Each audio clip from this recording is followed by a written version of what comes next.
Hello दोस्तों, welcome to Afreen Hindi कहानियाँ। प्रीति और कुणाल का 6 साल का प्रेम संबंध था जो आज एक अलग ही मोड़ पर आ रुका था। मेडिकल कॉलेज में एडमिशन लेते ही प्रथम वर्ष में ही दोनों की दोस्ती हुई। दोनों को धीरे धीरे समझ में आने लगा कि एक दूसरे को चाहने लगे हैं। दोनों एक दूसरे को डेटिंग करने लगे। कभी किसी कॉफ़ी हाउस में बैठकर घंटों बातें करते तो कभी किसी थिएटर में बैठकर कोई मनपसंद मूवी देखते। कॉलेज में भी दोनों के रिश्ते की चर्चा होने लगी। सभी बातों से बेफिक्र दोनों अपने में मस्त थे। देखते ही देखते 4 साल कैसे गुजर गए पता नहीं चला। दोनों एमबीबीएस डॉक्टर बन गए। पीजी करने के लिए दोनों को अलग अलग शहर जाना पड़ा। दोनों एक दूसरे को बहुत मिस करने लगे। फिर भी छुट्टियों में कभी कभी दोनों एक दूसरे से मिल लेते और घंटों बैठकर बातें करते। आखिर में दोनों ने यह फैसला लिया कि एक ही शहर में कोई हॉस्पिटल ज्वाइन करेंगे। आखिर में दोनों ने दिल्ली का एक हॉस्पिटल ज्वाइन किया। जब किराए के फ्लैट में रहने की बात आई तो दोनों ही परेशान थे, क्योंकि दिल्ली जैसे शहर में किराया बहुत अधिक होता है। ऐसे में कुणाल ने प्रीति को एक साथ रहने का ऑफर दिया। एक साथ रहना अर्थात लिव इन रिलेशनशिप में? प्रीति ने पूछा। हाँ, शादी से पहले एक साथ रहने का अर्थ तो लिव इन रिलेशनशिप ही होता है प्रीति, परंतु मेरे घर वाले पसंद नहीं करेंगे। घर वालों को बताने की आवश्यकता ही क्या है, कह देना अलग फ्लैट में रहते हैं। मैं घर वालों से झूठ नहीं बोल सकती, मुझे ऐसे संस्कार नहीं मिले हैं। झूठ बोलने की आवश्यकता ही क्या है, उनको पता ही नहीं चलेगा।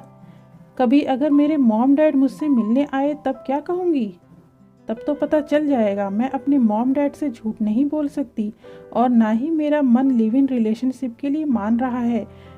तुम कितनी कंजर्वेटिव ख्याल की हो। इस युग की लड़कियां भी ऐसी होती हैं क्या? आजकल इस रिलेशन को तो बहुत ही नॉर्मल तरीके से लिया जाता है। छोटे छोटे शहरों में भी लड़कियां लिव इन रिलेशनशिप में रहती हैं और हम तो महानगर में हैं। कम ऑन प्रीति, कैसे घिसे पिटे विचार लेकर चलती हो तुम? घिसे पिटे ही सही। जो संस्कार मेरे मॉम डैड ने मुझे दिए हैं, मैं उन संस्कारों का दिल से इज्जत करती हूँ और शादी से पहले किसी लड़के से शारीरिक संबंध बनाने में परहेज करती हूँ, क्योंकि मैं खुद की इज्जत करना जानती हूँ। एक काम क्यों नहीं करते हो? तुम्हारे मॉम डैड से कहो कि मेरे मॉम डैड से शादी की बात करें। हम दोनों ही अब डॉक्टर बन गए हैं, अब तो शादी कर ही सकते हैं। शादी हो जाएगी तो फिर कोई प्रॉब्लम ही नहीं रहेगी। क्या इतनी जल्दी शादी? अभी अभी तो हम डॉक्टर बने हैं और एक दूसरे को इतने अच्छे से समझ भी नहीं पाए। 6 साल हो गए हमारे रिलेशन को। तुम कह रहे हो एक दूसरे को समझ नहीं पाए? और क्या समझना चाहते हो? मैं तो एक साथ रहकर ही समझना चाहता हूँ कि हम एक दूसरे के लायक हैं कि नहीं। लिव इन रिलेशनशिप में रहकर यही तो समझा जाता है। फिर अगर लगेगा कि हम एक दूसरे के लायक नहीं हैं या एक दूसरे से मन भर गया तो क्या करेंगे? प्रीति का प्रश्न। तो अलग हो जाएंगे, दूसरा जीवन साथी ढूंढ लेंगे। What are you mad Kunal? तुम्हें पता भी है तुम क्या कह रहे हो? हाँ हाँ, अच्छी तरह पता है।